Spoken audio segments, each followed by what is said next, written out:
If you are relieving, stress and anxiety, you actually gain this confidence also for your day. That's why I always emphasize that you should first always have this MIP time for yourself every day. Because then when you have gained the certain level of confidence, then on top of that, you can build, next steps. When you go to office, let's say, then you're ready to tackle with everything. Welcome to the Agency Profit Podcast, a show dedicated to going deep space on agency operations, which is just as nerdy as it sounds. I'm your host, Marcel Petitpoff. I'm the CEO of Parakeeto, a firm that helps digital and creative agencies measure and improve their profitability. Join me as I interview some of the smartest thought leaders and agency owners in our space and go deep into operations, metrics, and all the other things you need to get right so you can spend less time worrying about operations and more time executing on your vision.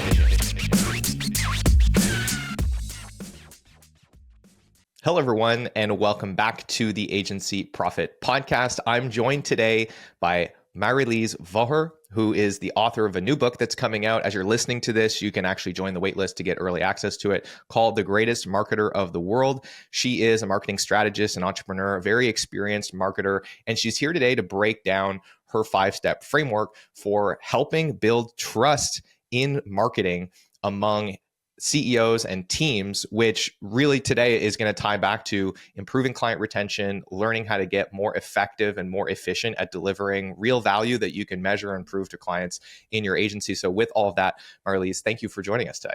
It's my pleasure to be here. Thank you for having me. Well, I want to start by just getting you a chance to, in your own words, describe what you do and who you serve. I am Mari-Liis. I'm from Estonia, a small but innovative country near Finland.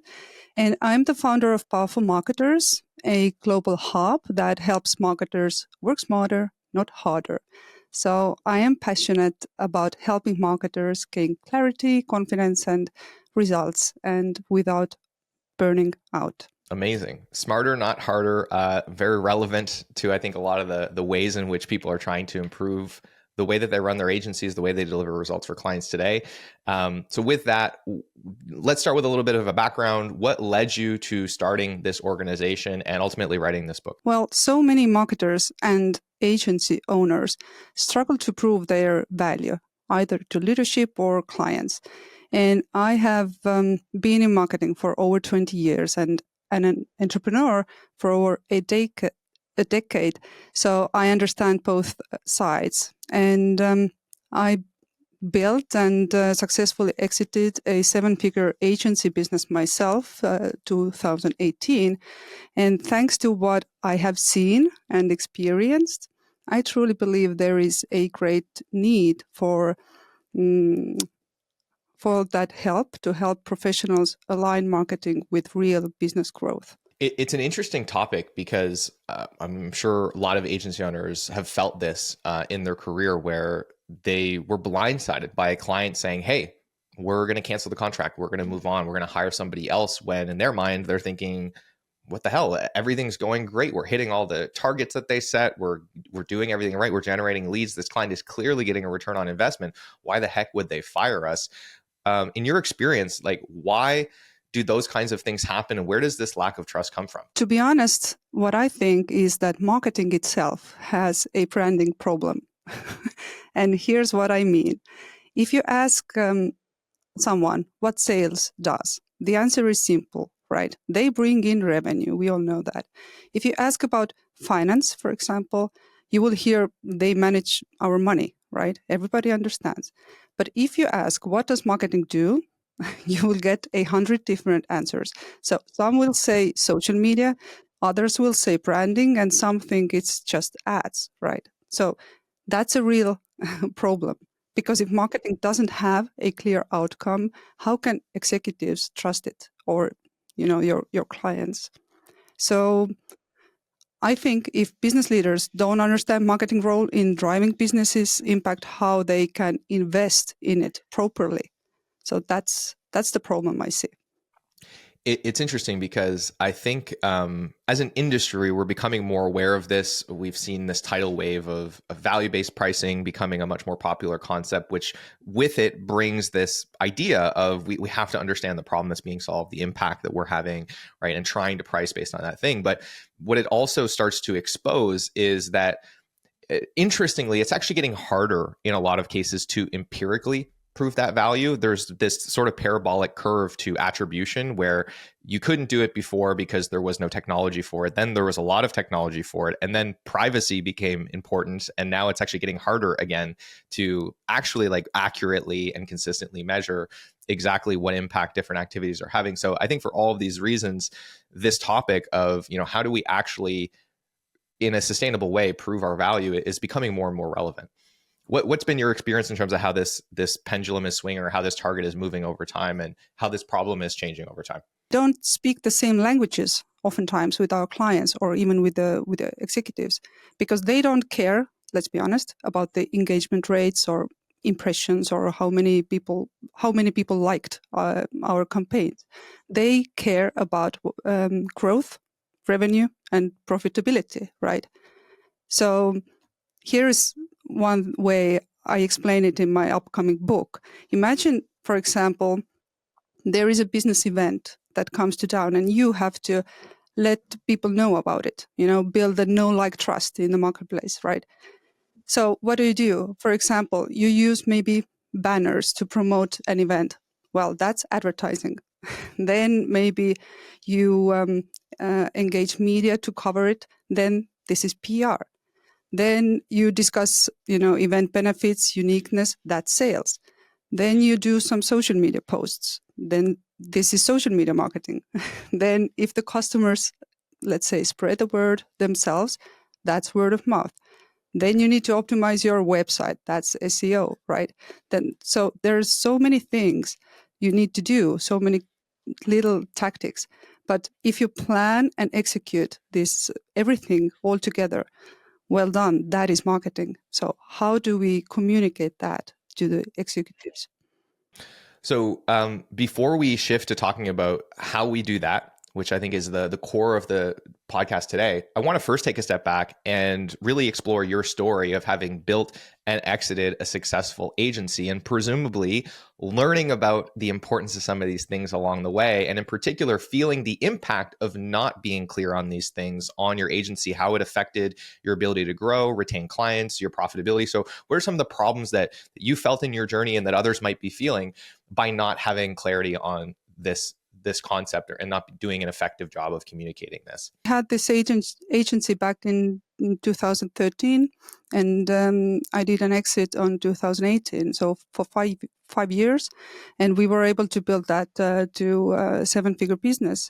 And what we did, we provided different services, marketing services. So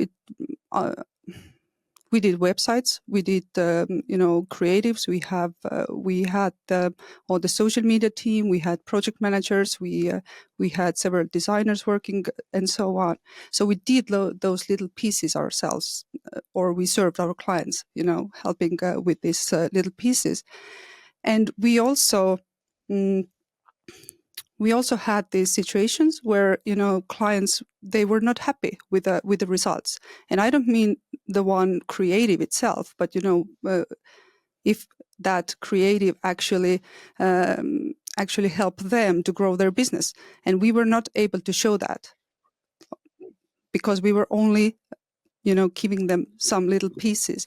And if it's not very well aligned inside the company, then of course they are unhappy with us at the end of the day. So it all needs to be aligned very well, let's be honest, with the business growth. And it wasn't. And I started to see that back then, that we are just creating a lot of things that are not well connected with the business goals maybe. And I realized myself that we are not helping these companies actually. So I wasn't happy. So in terms of impact, that situation where you're investing a lot of presumably time and money, where you're paying a team to create these things for clients, manage their social media, do all of the little things that you mentioned they're asking you to do. And yet the client is coming to you saying, hey, like, I don't think this is working. I don't see the value. What kind of an impact was it having on your business? And how was it affecting your profitability? Back then, since we really had a lot of clients, so we didn't have a problem with the profitability. We had a problem with burning out ourselves. So it was a family business for us, and it affected not only the business but also our family, because we actually had a lot of clients. Because back then, everybody wanted to have social media. Somebody who helps you with social media, somebody who helps you with website and so on. So we didn't have a problem there. The problem was, personally, we felt that we cannot take it. So we took actually this one advisor from the local university who was, helping other companies with their growth strategies. And we worked with this guy for 3 months. And the outcome was that we should grow into 50 people company and growing bigger and bigger every year and hire more people because we didn't have a problem with having clients. There were a lot of clients. So but we felt that this is not our dream to do even more and more and grow, without actually helping the companies, and just without this impact. We didn't want to just do little pieces in marketing because of doing things. So yeah, and we decided, first of all, that we will take a time off for maybe for a few months. But then after a few months, we decided that, okay, this is not something that we want to continue with. So we took our 2 kids, our pets. We have a cat and a turtle at home, and we moved to sunny Spain just to recharge and find ourselves again. And this is how Powerful Marketers' idea actually was born. Okay. Fascinating. So it's interesting because you had this context, as you mentioned, where getting clients was not necessarily a concern. And you mentioned it's a family business. So presumably a lot of the work you guys were executing on your own. And so what's interesting about the strategy that this advisor gave to you is that it likely wouldn't have worked, right? Like unless some fundamental changes had happened in the business for a couple of reasons, right? The first reason is that presumably these unhappy clients at some point they were turning over, but it sounds like the good thing that was going on for you is you had lots of other people waiting to work with you. And so you would just kind of replace them. But of course, the more clients you have, the more clients you lose if a churn rate is consistent. So like 10% of 10 clients is 1 client a month churning, 10% of 100 clients is 10 clients a month churning. And there comes a point when a business stops growing, when it hits the churn ceiling. And I think that's the case for a lot of our listeners, is they feel like they're at that point where it's like, okay, growing the business is becoming incredibly difficult because it feels like clients are going out one end just as fast as they're coming in the other. And then the other part of that is if we're in a position where we're spending a ton of time on clients, but not really delivering incremental value, chances are the margins aren't very good. And so the more people we hire and the more it costs us to buy the labor to do the work, ultimately there reaches a point where there just isn't enough cash to fund that kind of rapid growth. And so presumably you saw the writing on the wall to some degree and said, like, I'm not really sure I want to get on that treadmill or that it's going to work. And, it led you down this path. And I articulate all of that because I think the people listening that maybe are feeling this challenge of like clients just don't always see the value in what we're doing. And it's surprising when they want to let us go, even though we're doing everything that they asked us to, might be having some of those secondary impacts as well. Our goal actually was to find something that is scalable, so that it doesn't mean that we need to put in more hours, but we wanted to have something that is more better scalable as a business model. So out of that, you developed this framework, this 5-step framework that you describe in your book that is really designed to help marketers prove their value and build more trust with their clients. So why don't we start by walking through, that framework and how folks should think about shifting to a place where they are able to prove their value to clients and do so more efficiently than they are currently able to do so? Yeah, over the past years, now what we have been doing is that we have trained groups using the same framework. So the feedback has been consistently outstanding, I would say. And the 5 steps are mindset, strategy, tactics, communication, and leadership. So, and I'm happy to, walk them through here. And usually the first question usually is that why is the mindset in the book where we talk about marketing? Well, the first answer is that we don't talk only about the marketing, we talk about marketer, a person. So we all know we have the same 24 hours. How you use time makes the difference. And thanks to my psychology studies, I have developed a range of tactics that help professionals, master the mindset. And I don't like the saying time management, because we can't manage time. We can only manage ourselves. But it is a common struggle. And people are feeling overwhelmed, especially by digital distractions, endless workloads and emails and constant pressure to execute. So that often leads to stress and anxiety. So making it even harder to focus on what truly matters. So that's why let's say the key principle, the first key principle is what I teach is hurry slowly. A reminder, that balance leads to effectiveness. It means that I share usually anxiety relieving techniques during my classes, and also this is in my book, and methods to improve focus and productivity. And this is very essential because most of us are multitasking, but this is not effective at all. So there is a tool that I introduced, and this is called MIP Hour. So it's similar to the VIP, where VIP stands for very important person, but MIP stands for most important person, and that person is you. So to stay on track and aligned with your goals, I always encourage people to schedule this daily MIP hour, a non-negotiable, distraction-free meeting with yourself, to focus on high-impact tasks. And if you every day set aside 1 hour for deep work, no notifications, no emails, no Slack messages, just pure focus on these activities that drive real results, it will actually, give you a major shift in productivity, clarity, and overall success. So that's why we start with that.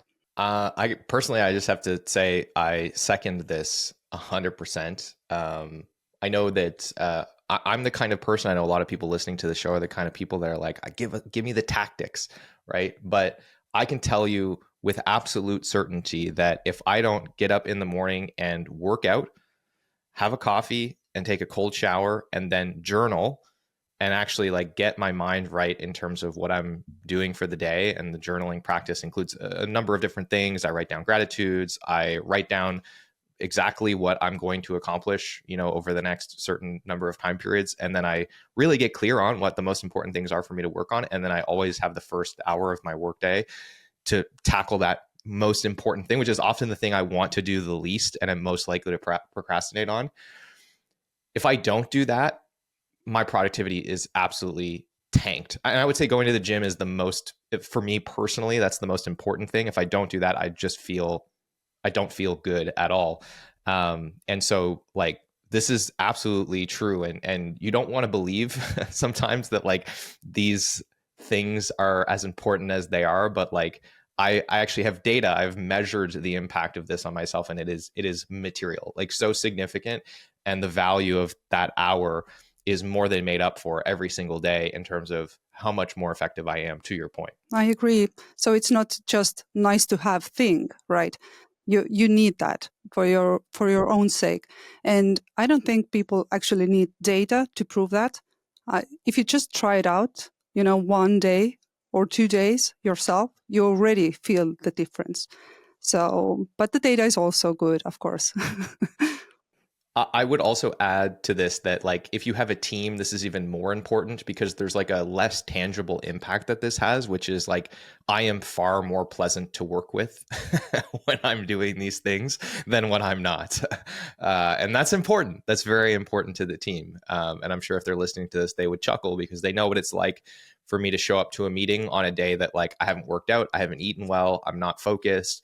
It's not fun. I'm not fun to be around when I'm in that state. So that side of it is good too. I think I've often made a lot of these sacrifices in the past and told myself that I was doing it for my team, but like ultimately it was not serving them. If you are relieving, stress and anxiety, you actually gain this confidence also for your day. That's why I always emphasize that you should first always have this MIP time for yourself every day, because then when you have gained the certain level of confidence, then on top of that you can build, next steps when you go to office, let's say, then you're ready to tackle with everything. Do you want some free resources to help you measure and improve your profitability?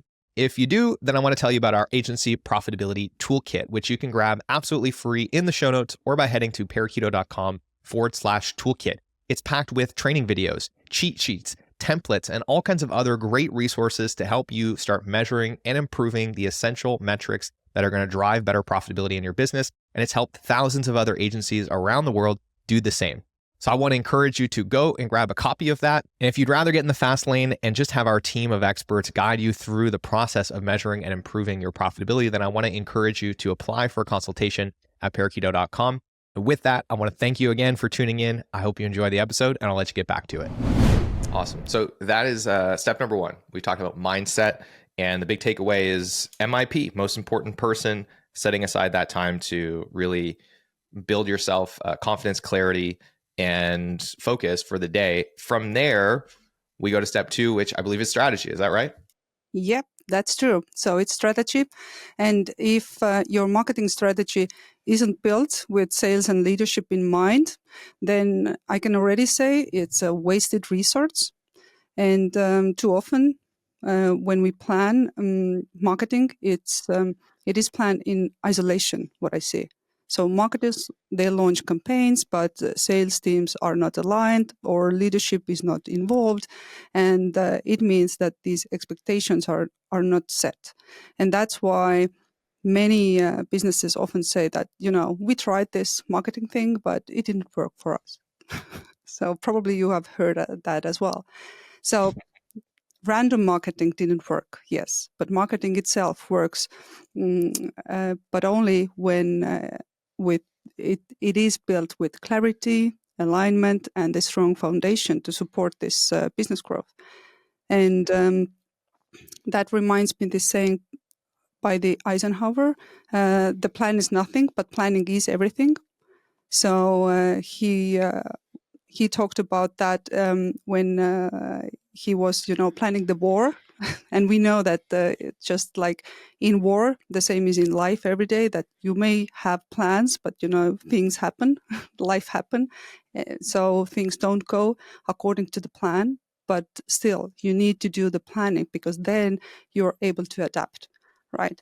So this is very important, I think, to for the professionals to understand that when you start planning the strategy, you should always do that together, with leadership and with the sales team at least. So I think this is an important one to double click on and talk about a little bit more in practice as well. And I think the key message here is making sure that there is alignment, as you said, with other important stakeholders on the client side to make sure that the things that you're doing, you can tie back to what they're focused on, what their priorities are. And so in practice, I think there's two traps, and you probably have spotted more of them, but I'll surface two that I've seen that are easy to fall into. The first is that the client comes to you and says, I want X, Y, and Z. For example, I'm looking for Facebook ads, SEO, and a new website. And you kind of take that at face value and say, okay, and you start having that conversation, you put a scope of work together, they sign it, and you kind of forget to push back on the client and say, well, why? And try to have that second order conversation. And sometimes the other thing that could happen is you're not ever getting access to those stakeholders. The marketing manager was told, hey, go fetch us an SEO agency to get us some backlinks, and they come to you and they say, hey, I would like some backlinks, please. And you don't actually have access to the other stakeholders, and you have to now work through that person to try and get an understanding of, well, why are you guys doing this in the first place? So like that's a trap that I see people fall into, that they kind of miss the strategy part, the alignment part. What other challenges do you see in this area? And in practice, like, how do you recommend agencies do a better job of building that understanding so that they can, to your point, build a strategy that is inclusive of what's important to those stakeholders? The only way here is to work with metrics, of course. So it's a two-way street, let's be honest. It's not about the metrics we see, but it's about the impact that they see that this campaigns or activities actually gave us. And oftentimes, especially with the social media, it doesn't come overnight. So we usually take 1 quarter or even sometimes 6 months before we actually make new decisions, because you need to see the trend, what is happening, if the change is actually happening, right? So, but oftentimes people still don't get why they need to be included in marketing. That's why we don't get this, even the contacts, as you said, we can't even explain ourselves to people that could be involved. But what we can do is that we can always ask the right questions, and we can, emphasize ourselves that, I appreciate you, you want to bring us this money, but I really don't think that we should do that before we are not clear with this and that. And this way, we are serving our clients the best. And trust me, they will appreciate you forever, and they will come back to you later on if they need another, campaign or something to help with. So the way I'm picturing that in my book is that just like you wouldn't build, let's say, a house alone. You the same way you can't build a thriving business, in silos, because if marketing, sales, and leadership are not working together, the whole thing may collapse for you, what you're doing. So there is foundation on the house. For you, let's say it's people, probably employees, partners, because no one wins alone. And without a strong foundation, the house is unstable. So you need to have the rooms, these represent, let's say, different business functions tailored to specific needs, etc. And there is also, this core structure that needs to be in place, ensuring that the business is, designed for sustainability and so on, for long term. And then there is a roof that pretty much protects the house from the external forces, just like a business must be resilient to economic shifts, competition, innovation, whatever may happen. And at the same time, in-house you have the energy systems. Let's say these symbolize internal processes and communication in the company, which is, let's say, like the glue that keeps departments connected, and ensuring marketing doesn't operate in isolation. So, and here's what I see most businesses struggle. This is communication. And this is why that is the fourth step in my book, because you need to know what are the right questions internally and externally, and also what are the questions you need to ask from your clients if you want to see the impact. So yeah, no, that's a great answer. And with that, I think that dovetails nicely into the next step. So you mentioned comms is number 4. What's at number 3? Let's say solid strategy in place. It's time to execute, right? And you should be effective here. And this is also where I see many marketers struggle, not because the lack of knowledge or creativity or effort, but because they are maybe reinventing the wheel pretty much every day, running campaigns without maybe having systems or repeatable workflows in place. And that's costing them time, money, and of course, energy. So think about how many recurring marketing tasks happen daily, weekly, or monthly. So, and all the studies that I have worked through, they show very clearly that context switching, jumping between tasks without a structured process, it can reduce up to 40% your productivity. So it's a huge loss in efficiency. And this is where we talk about how to work smarter, not harder. It's not about doing more and more and more, like we did back then, 2018, when we finally decided to exit the business. So I've been there, and that's why I know how hard it is actually, and it's very hard to come out of this hamster wheel, if you will. So. But marketing isn't just about, creativity. It's about discipline, consistency. And there are preparations, maintenance, content creation, meetings, campaigns, events, reporting, KPIs, whatever. So how do you manage that effectively? That's the question. And this is something you need to keep in mind. So the answer is structured workflows, checklists. I think there's a couple of things that I'll speak to on this that I've heard from many of our clients before or in speaking to creatives. And two big ideas that have really stood out to me are, number one, a big part of that process is once you understand what the strategy actually is, the first question that I like to ask my team is, what can we stop doing?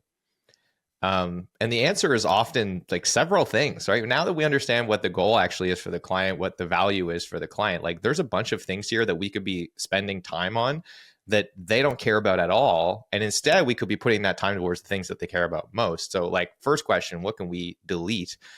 That is important. And then from there, I think to your point, right, there are a lot of things that are repeatable. And I think especially in creative firms, with people that see their work as art, there's often a conflation that any amount of repeatability in their workflow is going to be conflated with the homogeny of the creative output. And I think it's really important to understand that those two things are not mutually exclusive. They actually, in my experience, they compound each other. So the creative process can be made better by having some guardrails, in a lot of cases by having constraints, right? It's like you think about producing a movie. Well, there's like a process to doing that that's pretty much the same every time. That doesn't mean that every movie is the same. So the space for creativity exists in the pockets of the process where creativity exists. And those two things can live together and make each other better in the long run. So I think that's an important idea, especially for those that think like, that conflate everything being completely untethered and custom with having, the production of a better work product in the end, which is often not the case. I agree. And that is very strong. If you know what to say no to, that is a very smart way to do your work, because oftentimes we just do things because we have always done them. But there's no use. So that's very good. Say no, because every time you say yes to something, you say no to other things. So we should be also very very clear about the things that we say yes to. Is it really needed? Do we need it now? Maybe we can, I don't know, procrastinate that on purpose, etc. So yeah, these are very good questions. So we've touched on tactics. That was number 3. The next one is comms. So let's talk a little bit about communications as step 4 in this process. Yeah, well, imagine you have now developed a balance and this very confident mindset. You have crafted a strategy aligned with the business goals. You have now streamlined your efficient workflows. And now there is a communication. And what is happening with the communication is that we assume a lot. And that's a huge problem. So we assume that people perceive us the way we want them to do that. We assume that others understand what we do and why we do these things. But assumptions create misalignment. And marketing and sales often, work behind closed doors, each assuming that the other understands their role. But as my mother always reminded me, assumptions are the mother of all problems. And this is my favorite quote. And because I see that it works same in our personal and professional lives. So assumptions don't just cause problems, they cause even failure. Because in fact, marketing doesn't fail because of the bad ideas. It fails because of the bad communication oftentimes. And I don't only mean that externally, but also internally. So how do others know what marketing is doing, and how do you actually tailor your message to decision makers? So that's important. And many times, yeah, go ahead. No, I just wanted to say that oftentimes marketers are not confident maybe enough, to ask the right question or communicate. So that's why I teach in my book how to understand people better across different generations, personality types, and decision-making styles, because probably you have heard, and hopefully the listeners as well, the DISC personality test, and we use it too. So, and here's why it matters. For example, maybe you have a CEO or the client who is, let's say, data-driven. So what he wants is numbers, ROI, KPIs, or the financial impact. But if there is, let's say, a process-driven CFO, they usually need logic, cost efficiency, this structured planning, all of that is important for them. Or maybe you have this visionary leader, and they usually focus on the big picture. So long-term growth, innovation, market positioning, so on. It's interesting because DISC profiles are definitely a powerful tool. We've used them, of course, at Parakeeto to help get a better understanding of our team. And there's other variations on those that, have a similar impact. My guess is that level one, absent, having a DISC assessment on all of your clients, is to kind of come back to the first things that you talked about, which is like, if you have done a good job of understanding what is important to the stakeholders, step one is probably just like going back to that every time you're trying to communicate results and say, like, you said these things were important to you, and here is what we're doing about that. And to whatever extent you can, here's the impact that it's having on those numbers and metrics. Knowing how to adapt, your message that really breaches this both external communication gaps and internal misalignment as well. So how do you give updates? How do you get information yourself, let's say from the sales team, because it's a two-way street always. You need to know how marketing activities are impacting the results for them as well. So it's all about communicating, but of course, we don't want to spend all days in the meeting rooms together. So you need to think, what is the efficient way for us to communicate very effectively, so that I get what I need and you will get this what you need, so that we both can actually bring some impact for the business. So that's why you need to become very strong at communication. Yeah. I can't second this enough. It's something that I am constantly on my team about. And I think it's important that we double click on, efficient communication should not be conflated with infrequent communication. Because in my experience, infrequent communication is as bad as communicating bad news to the client, in my experience. The reason for that is when we don't communicate with the client, so let's say 2 weeks go by, they haven't heard from us. If we're not giving them a story to inform, like, what is this agency doing? What are they doing for me? What kind of impact is this going to have? They're going to come up with their own story. It's never good. Whatever story the client comes up with in their head is never a good story. And so in their mind, they start thinking of like, oh, they're not doing anything. They're delayed. They don't know what they're doing. I'm wasting my money. They're taking me for a ride. And you could be working your ass off, doing amazing things for them. But if they don't know that, it doesn't really matter. And so I this point is so important. It's so important, and it can undo all of the hard work and all of the other things that we've talked about at this step if we just don't show the work to the client in a way that makes sense to them. I agree. And one more addition here, if I may. This is how all the marketing communication is built on, because with a consistent communication, we build a habit for the client. So for example, if your podcast goes out every week, your followers, they know every week I can expect new podcast episode from Marcel, and that's a habit for them. So, and this is serving clients. If you don't do that for the next 2 weeks, there will be disappointment because you broke that habit for them. So all the marketing communication comes down to the consistency, and consistent does not mean you need to be there every day or even every week maybe. So therefore we have monthly emails or monthly check-ins, or you just need to find your own pace for that, what is logical, so you wouldn't overwhelm people, but at the same time they get all the necessary information and you create this habit. All right. So we've talked about mindset, strategy, tactics, communication. There's one more left. What's the last step in the process? Well, the final piece that holds it all together is leadership, because marketing isn't just about execution. It's about, long-term thinking and leadership. So that's why